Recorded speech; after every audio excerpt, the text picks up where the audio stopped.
Bom dia, queridos. Bom dia. Vocês estão animados? Sim. Estão felizes?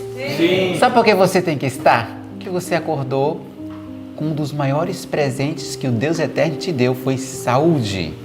Louvado seja Deus por isso. Nós temos a chance e o privilégio de acordar com saúde, não é? Sim. Então louvado seja Deus por isso. Você tem que estar animado, tem que estar feliz, porque essa é a alegria que nós vamos sentir no céu. Nós estamos tendo aqui um treinamento, sim? Sim. Louvado seja Deus. Bom dia para você que está aí do outro lado, você que está aí nos acompanhando. Todas as manhãs você tem ouvido nós, ouvido o ano bíblico, tem nos acompanhado. Louvado seja Deus pela tua vida. Espero que você esteja muito bem para o dia de hoje. O dia de hoje promete muitas bênçãos para a tua vida. Então, corre, busque a palavra do Senhor Deus. Nunca deixe de fazer o ano bíblico, porque o ano bíblico é a essência de você viver mais perto de Deus. Bom dia, minha querida. Bom dia, professor Léo. Bom dia, escola. Bom dia. Bom dia para você que está em casa. Como foi a sua manhã? Você acordou, como o professor falou, alegre, feliz porque acordou ao lado de Jesus? Espero que sim. Mas, professor, aqui na escola a gente costuma fazer algo muito bonito. E que é, professor? Sim, falar com a majestade do céu. Amém. É muito importante você estar em conexão com Deus. Então eu convido você que está aí do outro lado, que se ajoelhe conosco para nós falarmos com o nosso Deus. Vamos lá, igreja, ajoelhar?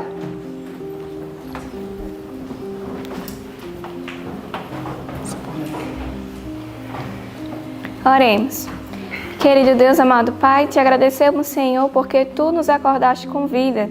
Te agradecemos pelas bênçãos que o Senhor tem reservado para este dia e te pedimos que o Senhor continue presente neste dia conosco também. Pai querido, perdoe os nossos pecados, nos abençoe e nos guie hoje e sempre. E tudo isso nós te pedimos, não em nosso nome, mas no nome do Teu Filho amado Jesus, aquele que vive e reina para todos sempre. Amém. Amém.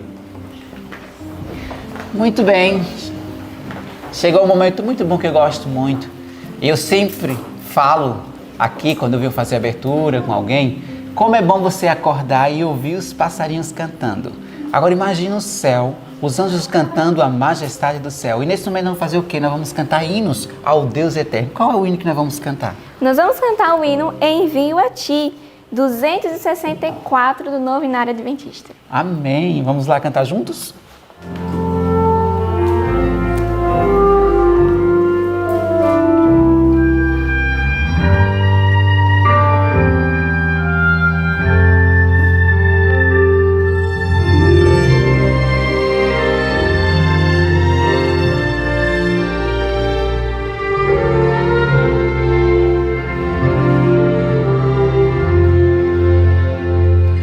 Envio a ti aos campos da seara, sem aceitar, sem honras receber, sofrer por mim, ingratidão e escárnio, contigo estou, terás o meu poder.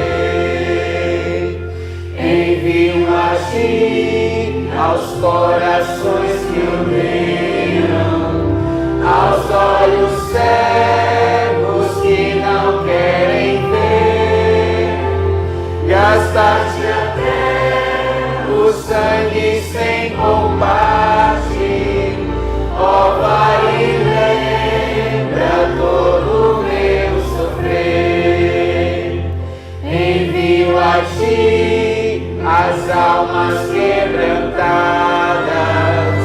e por alguém ora, chora, vela, o fardo erguer de corações cansados, vai com fervor no meu amor falar.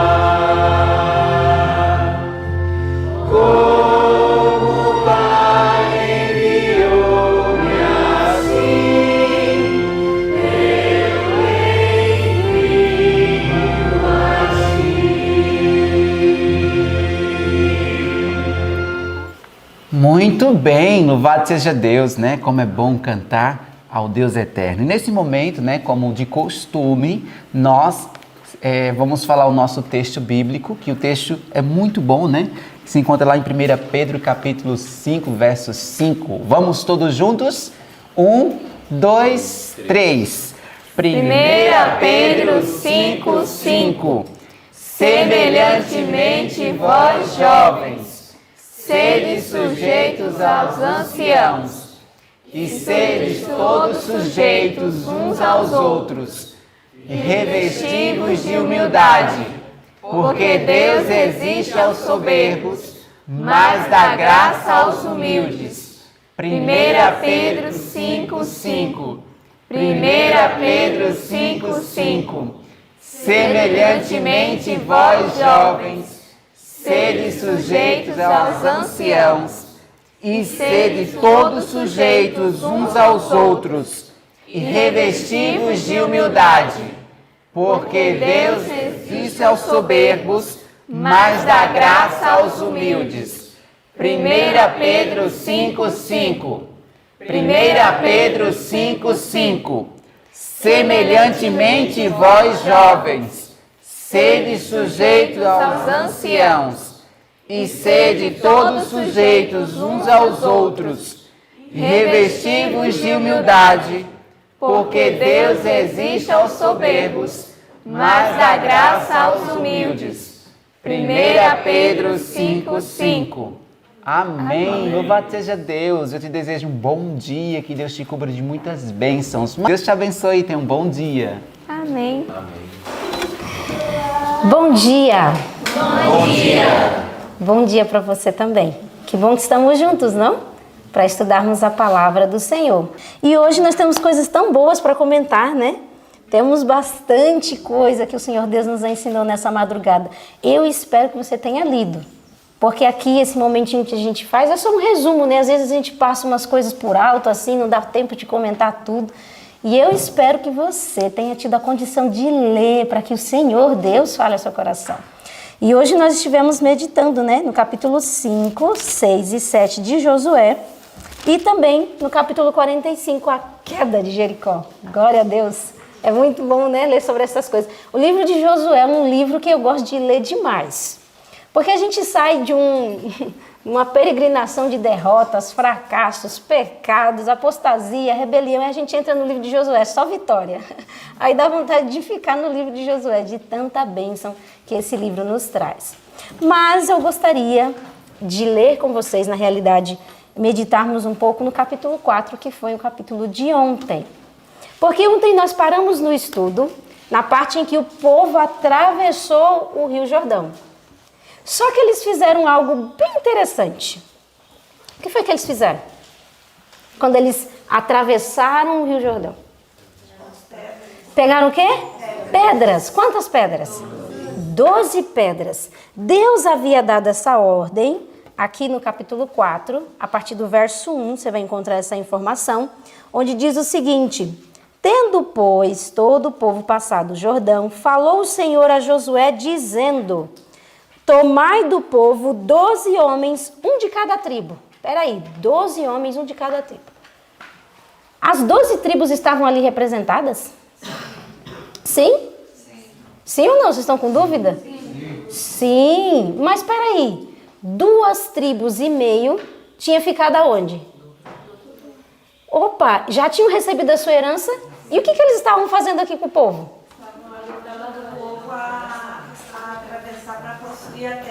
Mas por que eles já tinham a herança deles?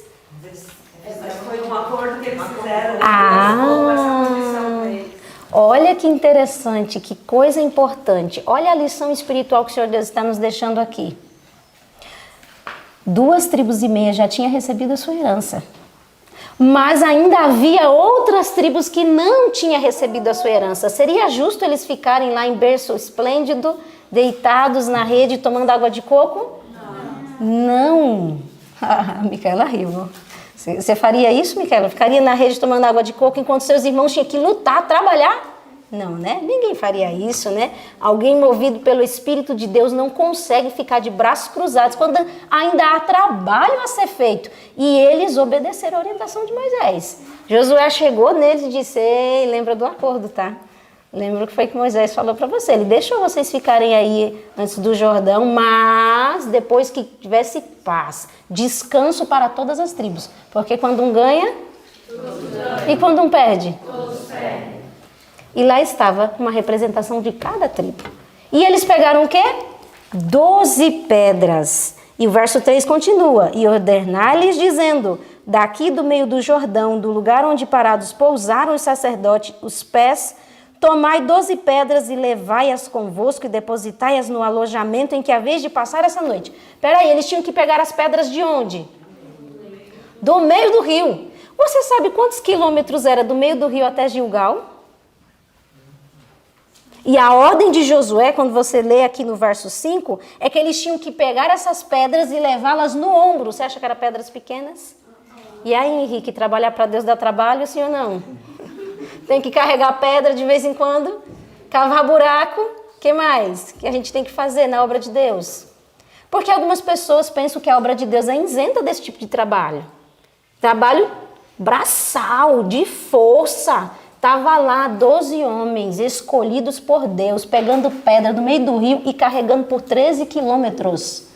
13 quilômetros no ombro. Você acha que é fácil? É fácil servir a Deus, Thanatos? Tem que ficar na roça, né? Tem que trabalhar. Trabalhar para Deus envolve esforço. Esforço físico, esforço emocional, esforço espiritual. É tudo ou nada. E lá estavam as 12 pedras. E olha que interessante. Josué disse, levanta 12 pedras também no meio do rio. 12 pedras no meio do rio. Quem é que ia ver? Quem é que ia ver as 12 pedras no meio do rio? Para que essas 12 pedras no meio do rio? Qual é o sentido, Emma? Fala para mim. Deus disse, é para colocar 12 pedras no acampamento onde vocês vão estar. Levanta essas 12 pedras. E Josué disse, levanta também no meio do rio. Isso aponta para o quê? Te faz lembrar do quê? Milagre. Hã? Milagre. Milagre? O objetivo era fazer eles lembrarem do milagre. Mas de imediato minha cabeça apontou, Cidade Santa. São 12 fundamentos, são 12 portas, são 12 apóstolos, são 12 patriarcas. Que especial é se envolver com Deus. Que especial é se envolver com o Senhor. E quando as crianças... Olha, eu acho isso especial demais. Deus disse assim, olha, coloca essas 12 pedras e quando a geração futura, quando as crianças olharem para aquelas pedras, elas vão perguntar, o que significam essas pedras? E aí vocês vão contar o que eu fiz. As crianças eram envolvidas com toda certeza. Vocês lembram dessa pergunta que Deus disse que as crianças fariam em um outro momento? Teve um outro momento, quando? No Mar Vermelho. Quando Deus ensinou o ritual da Páscoa, Ele disse que as crianças perguntariam, que rito é esse? E aí vocês terão a oportunidade de testemunhar do que eu fiz por vocês no Êxodo. Olha que coisa interessante. Na educação de Israel, as crianças tinham que estar completamente envolvidas. E tudo que Deus fazia era muito impressivo para despertar a curiosidade da criança. E a criança perguntar, o que é isso? Porque criança pergunta demais, né? Por que isso? Isso daqui. E tudo era muito impressivo para que as crianças também aprendessem e não esquecessem o Deus de Israel e o que Ele é capaz de fazer. E aquelas pedras falavam. Aquelas pedras falavam do poder de Deus. Que maravilhoso, espetacular. E foi assim que eles atravessaram o Rio Jordão. Agora, estamos em Canaã. Diga amém. Amém. Nossos pés estão na terra prometida. Peraí. Quando o povo atravessou, o capítulo 5 traz a seguinte informação pra gente. Olha o verso 1. Sucedeu que ouvindo todos os reis dos amorreus que habitavam deste lado do Jordão ao ocidente, e todos os reis dos cananeus que estavam ao pé do mar, que o Senhor tinha secado as águas do Jordão, de diante dos filhos de Israel até que passamos, o que aconteceu com eles? Desmaiou-se-lhes o coração e não houve mais alento neles por causa dos filhos de Israel. Como é que estava o coração do povo? Quando ouviu o quê? O Deus de Israel estancou o Rio Jordão e fez o povo passar com pés secos. Que Deus é esse? Como é que ficou? Eles eram guerreiros, estavam acostumados a fortes batalhas, a carnificina, a guerra, a sangue. Mas quando eles ouviram isso, o que aconteceu com o coração deles? Barbaridade. Ficaram com o joelho tudo batendo, Miguel, de medo. O coração se derreteu que nem água. Nem pareciam guerreiros, pareciam crianças assustadas. Agora imagina, o povo passou e estava na terra do inimigo. Você já dormiu na terra do inimigo? Como é que é dormir na terra do inimigo? Você fica bem tranquilo. Agora, não era a terra de qualquer inimigo.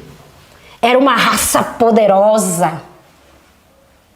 Ah, mas não era só uma raça poderosa. Era uma raça adestrada para a guerra, preparados para combates. É fácil dormir no terreno do inimigo, quando o inimigo é bem preparado para te atacar? Qualquer general pensaria o seguinte: vamos atacar. Imediatamente. Porque senão o que vai acontecer? Eles vão nos atacar e nós não estaremos preparados. Qualquer general pensaria isso. Uma ação pronta, imediata, um ataque pronto. Só que Deus pensava outra coisa. Olha que interessante como é os planos de Deus. Deus chegou para Josué. Josué é um guerreiro preparado, já tinha lutado guerras, experiente. E aí Deus fala assim para ele, ó, no verso 2 do capítulo 5. Naquele tempo disse o Senhor a Josué: faze facas de perdeneira e passa de novo a circuncidar os filhos de Israel. Que? Fazer que nem a Rebequinha fazia, né? Como é que é? Deus estava pedindo o que para o povo de Israel? Que eles fizessem o quê? A circuncisão. Mas espera aí. Como que ficava um homem quando fazia a circuncisão? Fraco, com dor, inutilizado, incapacitado. Espera aí, era assim que Deus queria que eles fossem para a guerra? Era assim que Deus queria que eles estivessem na terra do inimigo, com uma raça poderosa, adestrada e capacitados para matá-los? Fracos, inutilizados. Circunda o exército inteiro. Deus inutilizou o exército inteiro. Você lembra de Simeão e Levi? Quando eles quiseram acabar lá com aquele povo lá que judiou da irmã deles? O que eles fizeram? Não, a gente aceita, vocês têm que fazer a circuncisão. No terceiro dia, quando a dor era mais intensa, o que eles fizeram? Mataram os homens tudinho. Pá, pá, pá. Qual foi o dia da travessia do Jordão?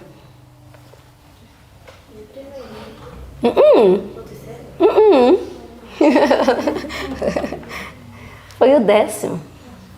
No 10º dia do primeiro mês. Eles ficaram na terra do inimigo inutilizados. O que você aprende com isso? O que você aprende com isso? Quando nós confiamos no Senhor, nós temos que confiar totalmente nele. Não, nada depende de nós. Tudo depende dele. A confiança está totalmente no Senhor. Eu preciso perguntar uma coisa para você. Quanto você consegue fazer a vontade de Deus? O quanto você consegue seguir o que Deus te diz para você seguir?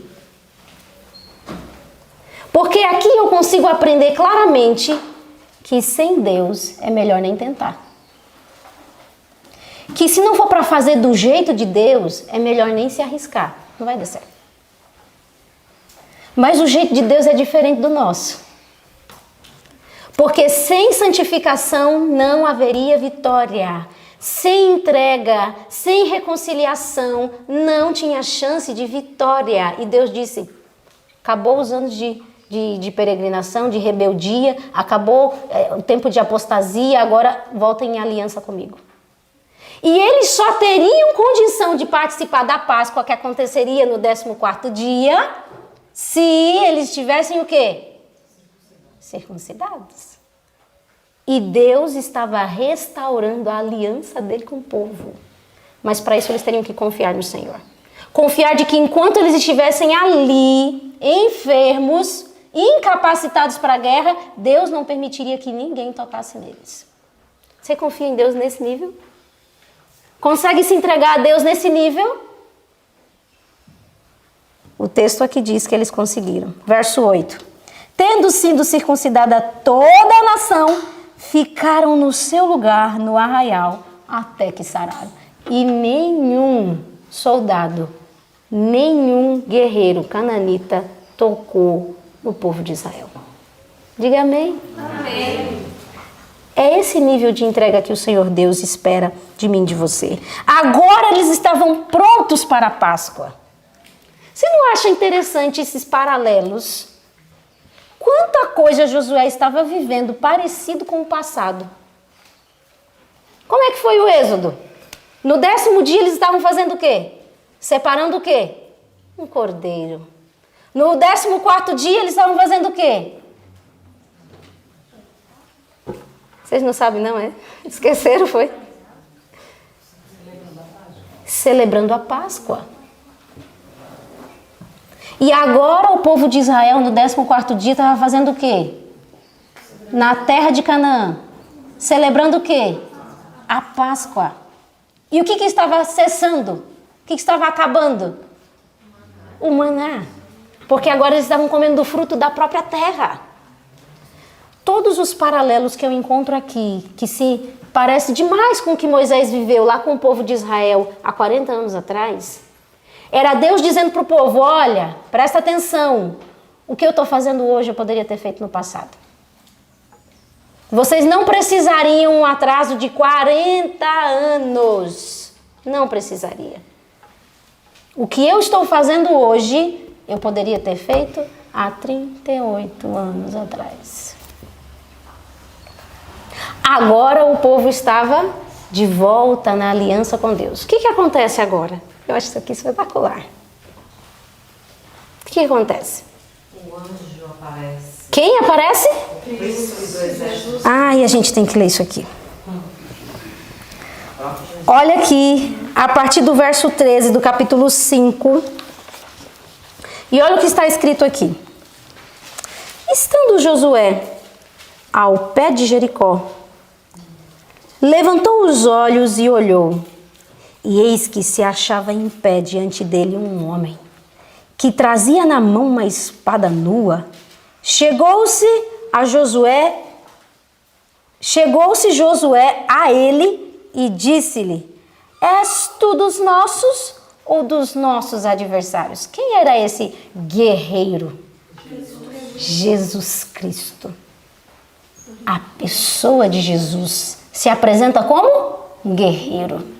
E Josué se aproxima e diz assim, ei, você está do meu lado? Você está do lado do inimigo? Esse guerreiro poderoso. E olha só a resposta. Respondeu ele, não.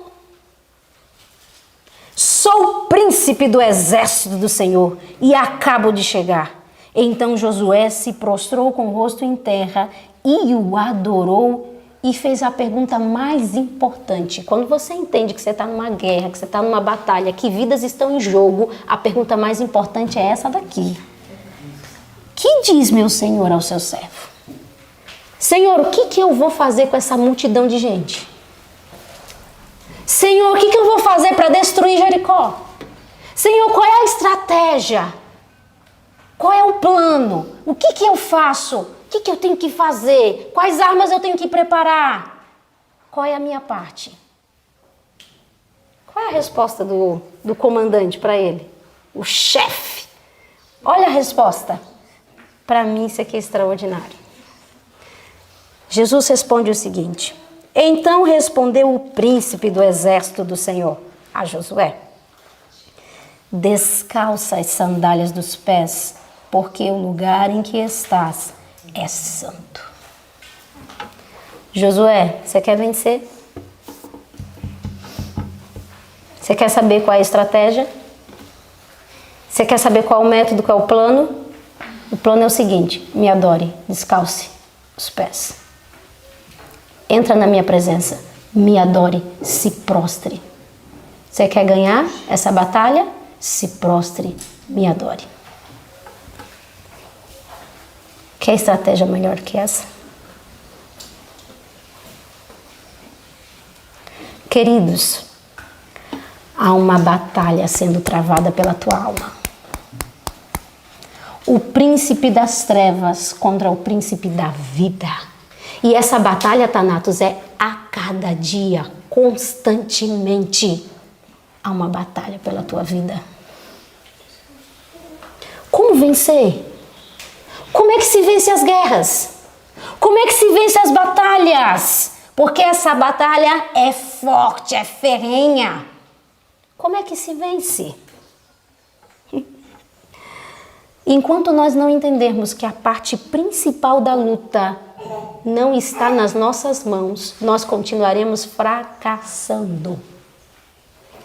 A parte principal dessa luta que é travada por você todos os dias não está nas tuas mãos. Está nas mãos de quem? Do comandante do exército. Enquanto você não entender isso, você vai continuar perdendo. Você vai continuar caindo nos mesmos pecados, ano após ano, dia após dia. Porque a nossa vitória vem do Senhor.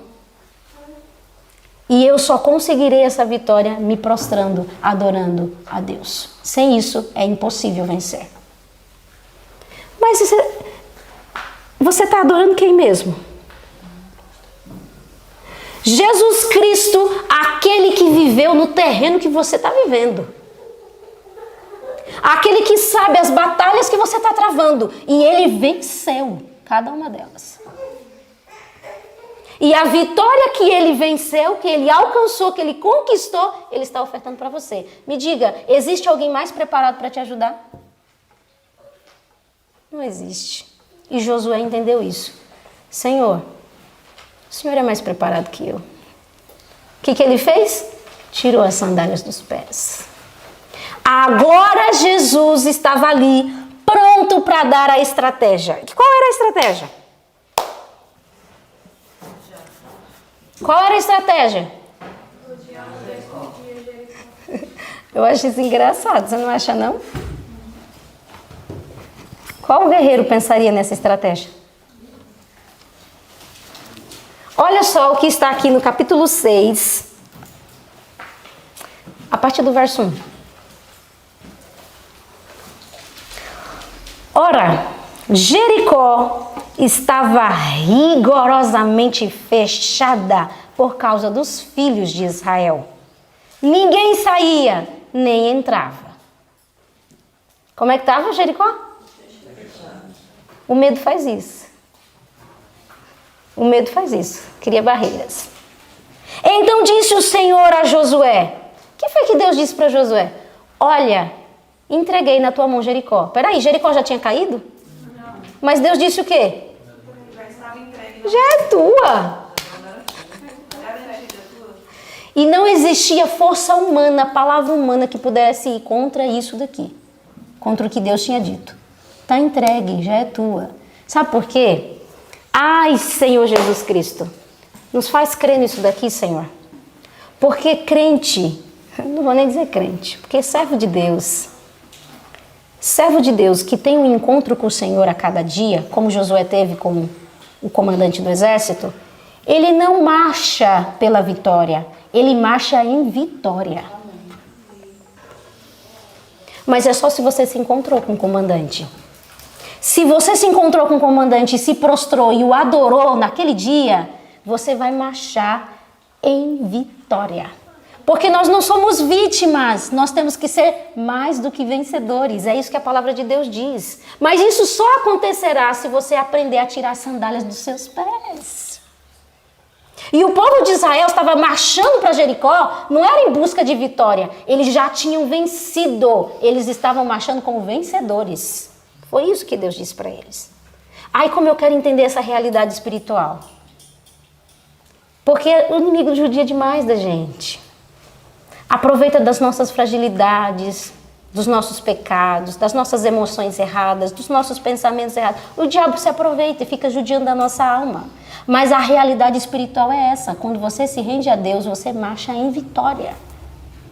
Não há poder nenhum nessa terra que possa se levantar contra você. Essa é a realidade. E lá estava indo o povo fazer o quê? Verso 3. Vós, pois, todos os homens de guerra, rodeeis a cidade, cercando-a uma vez, assim farei por 6 dias. Por que tinha que ser uma semana?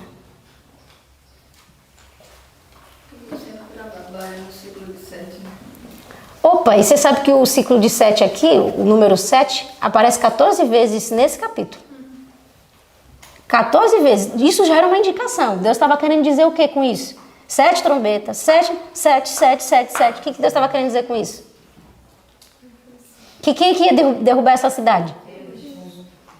Era Ele. A vitória vai vir de mim. Porque eu tenho capacidade de terminar o que eu começo. Deus tem capacidade de terminar o que Ele começa. A vitória viria pela mão dele. Mas olha a estratégia. Uma semana, ficar rodeando uma cidade uma semana.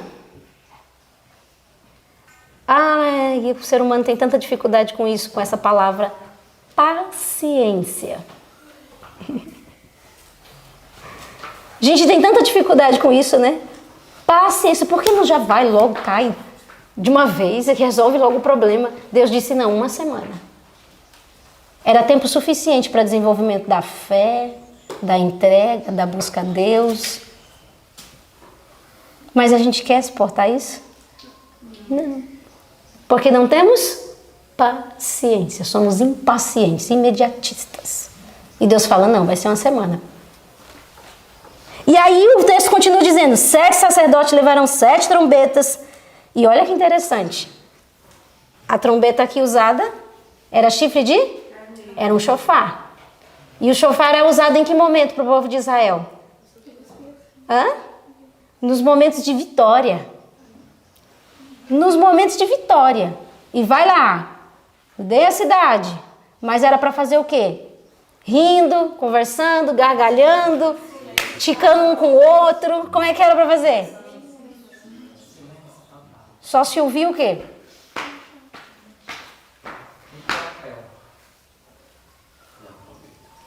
Consegue imaginar que momentos foram esses? De solenidade, de entrega e o coração do povo que estava assustado. Agora, eu preciso te perguntar uma coisa.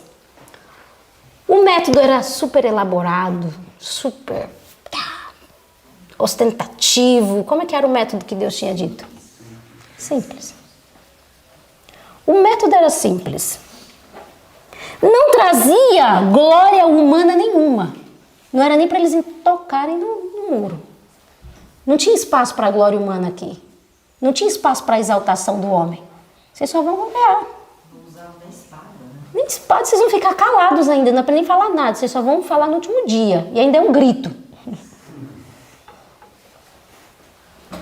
Qual é a glória humana nisso daqui? Nenhuma. Não tinha espaço para a glória humana.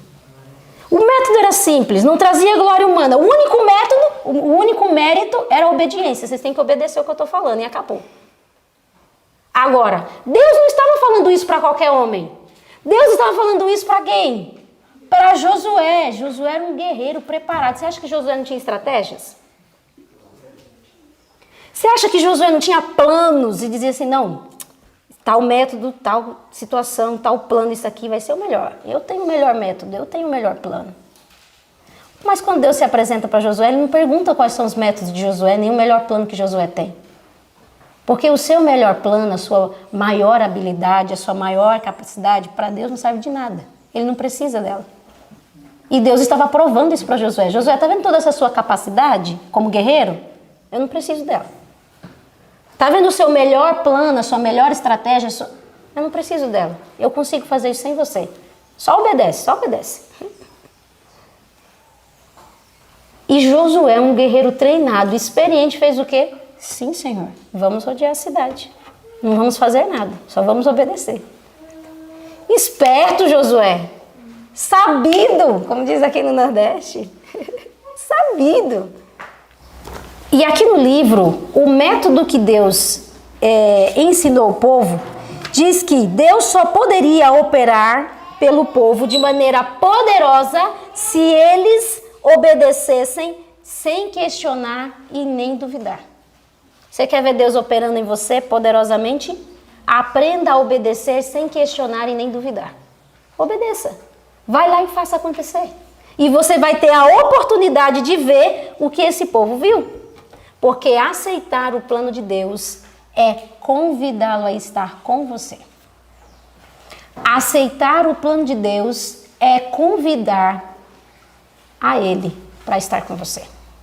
E Josué aceitou a presença de Jesus. E o que aconteceu? Eles fizeram exatamente como Deus havia pedido.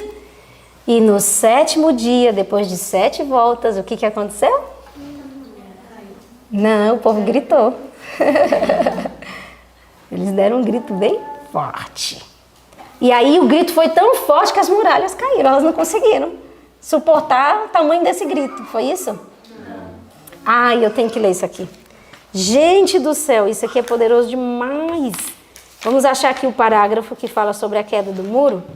O parágrafo começa assim, ó. O vasto exército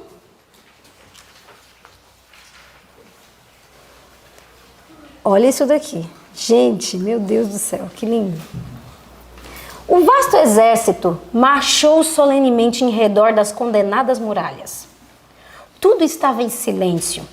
Apenas o passo cadenciado de muitos pés e o som ocasional da trombeta rompiam a quietude das primeiras horas da manhã, porque isso foram feitos nas madrugadas. Os sólidos muros de pedra maciça pareciam desafiar o cerco dos homens. Os vigias sobre os muros olhavam com temor crescente, quando ao terminar o primeiro circuito, seguiu-se um segundo, então um terceiro, quarto, quinto, sexto. Qual poderia ser o objetivo desses movimentos misteriosos? Que grande acontecimento se achava iminente? Não tiveram muito tempo a esperar. Completando-se a 7ª volta, deteve-se a longa procissão. Imagina isso. Imagina quem está dentro da cidade e quem está fora da cidade. Porque o povo sabia que Deus ia fazer cair as muralhas? Não, eles estavam lá só obedecendo a Deus. Eles não sabiam o que ia acontecer depois do grito. E aí? Eles estavam marchando em fé. As trombetas que durante um intervalo estiveram silenciosas prorromperam agora em um som que sacode a própria terra. Espera aí, trombeta tem essa capacidade? Não. Tem algo sobrenatural aqui, sacudindo a terra. As muralhas de pedra sólida, com suas torres e seiteiras maciças, cambaleiam-se. E o que diz o texto? Levantam-se de seu fundamento e com fragor caem em ruínas por terra. O que aconteceu com as muralhas? O que aconteceu? Elas foram levantadas de onde? Dos seus fundamentos. Imagina isso aqui, ó. Elas foram levantadas. Quem fez isso? Enquanto o povo gritava, o que os anjos estavam fazendo? Levantou as muralhas de seus fundamentos. Que coisa poderosa. Meu Deus, que espetacular é servir a Deus. E aí o texto termina dizendo, e com o fragor caem em ruínas por terra. Os habitantes de Jericó ficaram paralisados de terror e as hostes de Israel entraram e tomaram posse da cidade. Gente, se os olhos de Josué pudessem ser abertos, ele veria a multidão de anjos, de um exército celestial treinado a comando de Jesus Cristo, levantando os fundamentos daquelas muralhas. Que poderoso. E verdade sobre os anjos chega a dizer que se os alicerces das muralhas se estendessem até o centro da terra e a sua altura chegasse até a abóbada celeste, o resultado teria sido exatamente o mesmo. Amém. Glória a Deus, glória ao Senhor. Eu quero viver experiências assim, que poderoso é servir a Deus. E foi isso que aquele povo viu diante dos olhos deles. O poderoso de Israel. Ei, Henrique, você quer isso na sua vida? Chegar nas cidades e as muralhas caírem. Não existe dificuldade para Deus. Quando é que vamos entender isso? Quando é que vamos acreditar nisso? E foi assim no tempo dos nossos antepassados. Mas a história não acabou aí. Porque o povo não tinha que viver só de milagre, né? Tinha que viver também de quê? De luta. Agora eles tinham que lutar. Eles venceram Jericó. Só que agora havia uma outra cidade que precisava também ser conquistada. E isso está no capítulo 7. A cidade de... Interessante esse nome, né? Ai. Ai de mim. E como é que foi para conquistar essa cidade? Imagina, a gente derrotou Jericó. Os muros caíram diante da gente. Eles foram lá olhar a cidade, pequena. Pra que ficar cansando o povo todo? Não precisa, manda uns 2.000, uns 3.000, já tá bom demais. E aí o que foi que aconteceu? Olha o verso 4 do capítulo 7. Assim subiram lá do povo uns 3.000 homens, os quais o quê? Fugiram diante dos homens de Ai. Mas não só fugiram, os homens de Ai feriram deles uns 36, e aos outros perseguiram desde a porta até as pedreiras, e os derrotaram na descida, e o coração do povo se derreteu e se tornou como água. Queridos, essa era a realidade do povo de Israel. O que nós vimos na queda de Jericó não era a realidade do povo de Israel, era a realidade de Deus. Porque não existe impossíveis para Deus. Então, dentro da realidade de Deus, não existe muro, não existe Jericó, não existe isso. Mas dentro da realidade do povo, era essa a realidade deles. Eles eram fracos, eles não conseguiam nem derrotar Ai. Eles fugiram diante da presença dos guerreiros de Ai. Eles foram derrotados, humilhados. Essa era a realidade e a condição deles, porque aqui eles estavam agindo pelo quê? Pela sua própria força. Todas as vezes que lutamos pela nossa própria força, esse é o resultado. Vergonha, humilhação, derrota, fracasso. Porque essa é a nossa condição. Agora, quando aprendermos a marcharmos sob o comando de Jesus Cristo, qual vai ser o resultado? O mesmo que aconteceu em Jericó. E isso está escrito. Olha isso daqui. Eu quero ler para vocês, está aqui na página 359. O parágrafo começa assim, ó. Deus fará grandes coisas. Quando nós entendermos isso, muita coisa vai mudar na nossa vida. Deus fará grandes coisas por aqueles que nele confiam. A razão pela qual seu povo professa não tem maior força é que confiam tanto em sua própria sabedoria e não dão ao Senhor oportunidade para revelar seu poder em favor deles. Ele auxiliará os seus filhos crentes em toda a emergência se nele puserem toda a confiança e fielmente lhe obedecerem. Você entendeu isso daqui? Deus está disposto a te ajudar em todas as emergências, desde que você aprenda a confiar no que Ele está dizendo para você. Mas a gente prefere confiar nos nossos esforços, na nossa sabedoria, a gente prefere confiar nas sugestões do diabo, a gente prefere confiar nas nossas emoções, a gente prefere confiar nas circunstâncias, a gente prefere confiar em tudo, menos em Deus. E aí o que acontece? Qual o resultado? Somos derrotados. Aprendamos o mais rápido possível a confiar no Senhor e as muralhas vão cair diante de você. Essa é a realidade. E nós precisamos aprender isso, porque essa é a razão dos nossos constantes fracassos. Agora, Josué entra na presença de Deus. Como é que ele entra na presença de Deus? Eu gosto dessa parte. Como é que ele entra na presença de Deus? Senhor! Começa a chorar. Deus, o que foi que aconteceu, Pai? Por que não deu certo, Senhor? O Senhor disse que onde eu botasse meu pé ia dar certo. Não deu, Senhor. A área melancólica dele, né? E chorou, e rasgou, e se esperneou. Peraí. Qual foi a resposta de Deus? Paula, eu aprendi no Espírito de Profecia que Deus respondeu gentilmente. Então eu vou ter que mudar a versão aqui. Deus respondeu gentilmente para Josué. Está aqui no verso 10. Então disse o Senhor a Josué gentilmente, tá?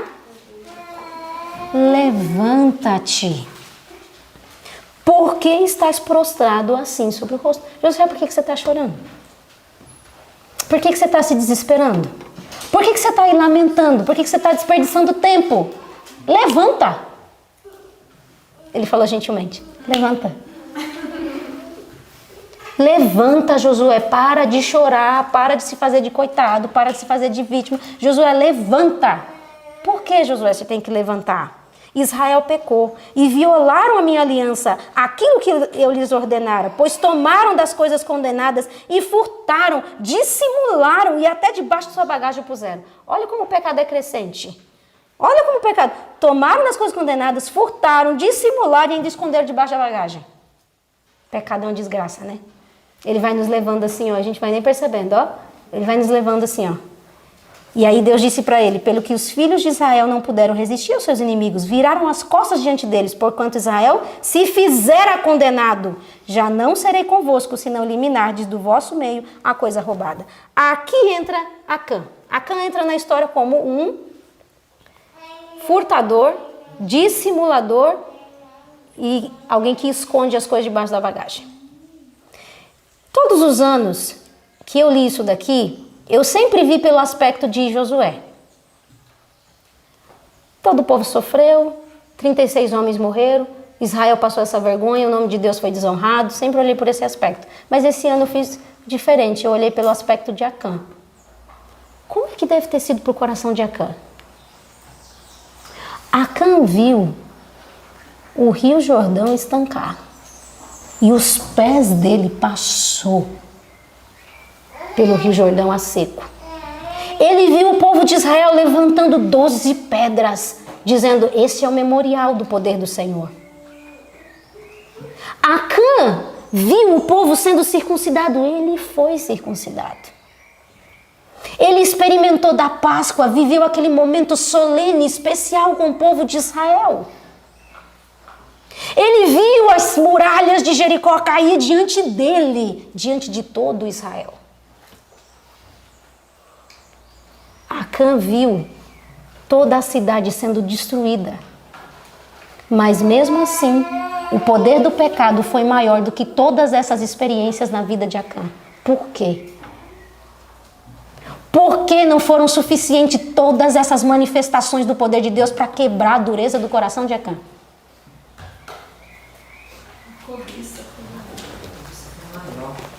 Cobiça? Olha aqui o que o texto vai dizer. Página 362. A cobiça é um mal de desenvolvimento gradual. Todo pecado é um mal de desenvolvimento gradual. Acã havia acariciado a avidez ao ganho. Ele tinha feito o quê? Acariciado. Até que isto se tornou um hábito, atando-o em grilhões quase impossíveis de se quebrar. Você está brincando com o pecado? Pois o pecado não brinca de te prender. Ele te agarra. Não brinque com o pecado. Não pense assim, é só isso daqui, um dia eu me livro disso. É só esse detalhezinho, não vai fazer diferença nenhuma. Isso é tão pequeno, isso é uma besteira. Não brinque com o pecado, ele tem a capacidade de te prender e tornar a sua situação, como está escrito aqui, quase impossível de se quebrar. Acã vivenciou momentos especiais, solenes, ele viu a maravilha de Deus. Não foi o suficiente para quebrar o poder do mal no coração dele. Você entende a seriedade que é isso? Enquanto alimentava este mal, ter-se-ia enchido de horror ao pensamento de acarretar desgraça sobre Israel. Mas suas percepções se amorteceram pelo pecado, e quando sobreveio a tentação, caiu como fácil presa. Quando ele viu lá a capa babilônica, uma boa capa babilônica. Quando ele viu os materiais preciosos, ele não pensou duas vezes, ele furtou ao Senhor. Deus disse, ele me roubou. Porque era para ser tudo destruído. Para Deus. Ele roubou o Senhor. Ele dissimulou. Por que Deus disse que ele dissimulou? Está lá agora Acã, vendo o líder da nação, chorando, se rasgando diante de Deus. Senhor, o que aconteceu? Ele viu o povo do Senhor sendo derrotado pelo povo de Ai. Ele viu homens morrendo e isso não foi suficiente para Acã confessar o seu pecado. Ele viu Josué prostrado. Ele viu a nação inteira recebendo comando. Há um pecado no meio do povo. Gente, vamos nos santificar, vamos resolver o problema. Tem um pecado, Deus não vai habitar no meio de nós. E isso não foi suficiente para Acã confessar o seu pecado. Seus lábios estavam cerrados. E aí Josué disse, vai haver sorte, vamos lançar sorte. E aí foi lançado sorte, tribo por tribo. Tribo de Judá. Peraí, não foi suficiente para Acã abrir os seus lábios e reconhecer, eu estou errado, eu preciso de ajuda. Não foi suficiente. Mas aí foi lançado sorte e aí caiu na família dos Zeraitas. Não foi suficiente para Acã confessar o seu pecado. Mas aí foi lançado sobre a casa dos Zeraitas, homem por homem, e caiu em Zabdi. Não foi suficiente para Acã confessar o seu pecado. E aí foi lançado sorte homem por homem, filho por filho, caiu em Carmim. Não foi suficiente para Acã confessar o seu pecado. E foi lançado sorte de novo, caiu homem por homem, filho por filho, e foi cair em Acã. Que poder tem o pecado? Acã não se importou com toda a desgraça que aconteceu no meio do povo, a bênção que tinha saído sobre o povo. E ele só confessou quando era tarde demais, porque não tinha mais jeito. Se tivesse, ele ainda teria escondido. E o que foi que aconteceu? Por que você acha que Deus deu toda a genealogia de Acã? Quem foi o pai, o avô, a tribo? Por que você acha que Deus fez assim? Deus estava querendo mostrar o quê pra gente? Que o problema de Acã estava onde? Na sua educação. Ele não tinha sido ensinado de maneira correta pelos pais. Ele não tinha aprendido a obedecer a Deus. Porque Deus havia dito claramente, não toque, não pegue. Quem pegar vai estar em maldição. Olha a seriedade que é ser educado no caminho do Senhor. E quando o castigo cai, cai só sobre ele? Cai sobre quem? Seus filhos. Por que será? O que os filhos tinham aprendido de Acã? E a senhora White chega a dizer, em orientação à criança, que se caiu a consequência sobre seus filhos é porque eles também haviam participado. Que poder tem o pecado? Em nome de Jesus, há solução em Israel, porque Cristo foi crucificado. A cruz de Cristo é suficiente para resolver todo e qualquer pecado, desde que os seus lábios não estejam cerrados para a confissão, para o arrependimento. Desde que o seu coração esteja aberto para reconhecer a sua necessidade do Senhor. Acã não reconhecia. E eu quero finalizar o estudo de hoje com o último parágrafo. Olha o que o último parágrafo do livro diz. Enquanto podem esconder suas transgressões de seus semelhantes, muitos como Acã sentem-se livres de perigo e lisonjeiam-se de que Deus não será severo ao notar a iniquidade. Demasiado tarde seus pecados pô-los-ão a descoberto naquele dia em que para sempre não serão purificados com sacrifícios nem com ofertas. Quando se abrirem os registros do céu, o juiz não declarará com palavras ao homem a sua culpa, mas lançará um olhar penetrante, convincente, e toda a nação, todo o cometimento da vida, gravar-se-á vividamente na memória do malfeitor. Não será necessário, como nos dias de Josué, que a pessoa seja pesquisada da tribo à família, mas seus próprios lábios confessarão sua vergonha, como foi a confissão de Acã, que não tinha jeito mais. Os pecados ocultos ao conhecimento dos homens serão então proclamados ao mundo todo, porque tudo que você fez em trevas, a luz será ouvido.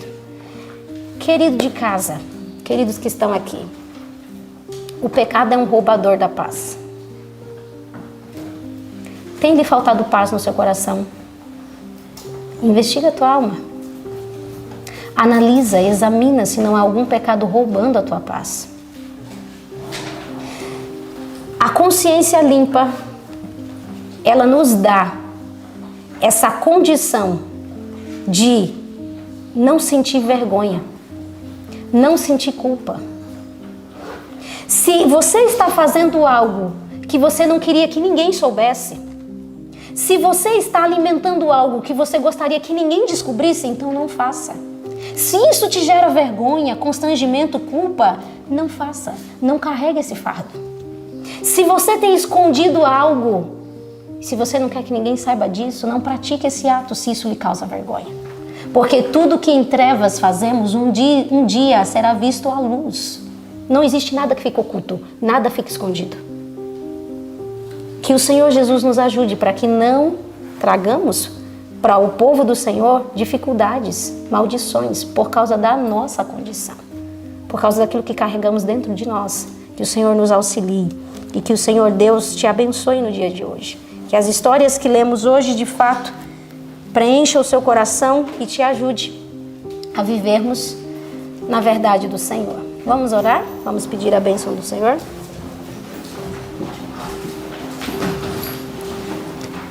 Maravilhoso Deus, como o Senhor é gracioso, misericordioso ao tratar com a nossa história e com a nossa vida. O Senhor deixou tudo isso registrado para que aprendamos, porque o Senhor não quer a nossa destruição, o Senhor não quer a nossa morte, o nosso sofrimento. Na realidade, o que o Senhor espera de nós é a nossa salvação. E nós queremos, ó Pai amado, aprender de Ti. Ajuda-nos, ó Senhor, a meditarmos dia e noite no que lemos hoje. Ajude que o nosso coração se eleve até a Ti, ao trabalharmos, ao executarmos o que temos que executar no dia de hoje. Para que assim, Senhor Deus, sejamos privados de pecar contra Ti e termos a nossa paz roubada. Nós não queremos uma consciência, Senhor, pesada pela culpa, vergonha de atos escondidos e acariciados. Então nós imploramos a Ti que a Tua graça nos alcance hoje de maneira profunda e intensa. Que os nossos pecados, Senhor Deus, possam ser confessados diante de Ti e abandonados pelo poder que o Senhor nos concede. E assim vivermos uma vida santa diante do Senhor. Uma vida que possa contar com as Tuas bênçãos. Não queremos maldição sobre nós. Nos ajude, Senhor. O Senhor tem uma promessa de caminharmos em vitória, mas isso só será possível se aprendermos a nos prostrarmos diante de Ti, rendermos a nossa alma ao Senhor e nos submetermos à Tua direção. Que o Senhor nos ajude. Retira de nós, Senhor Deus, a desobediência. Retira de nós a incredulidade, a falta de confiança, Senhor. Retira de nós, Pai amado, todo o orgulho, obstinação, e nos ajuda, Senhor, a ouvirmos a Tua voz e marcharmos segundo aquilo que o Senhor nos orienta. Em nome de Jesus. Amém.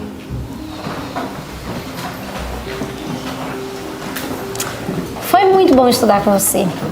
Que a presença do Senhor Deus te acompanhe no dia de hoje. E até amanhã.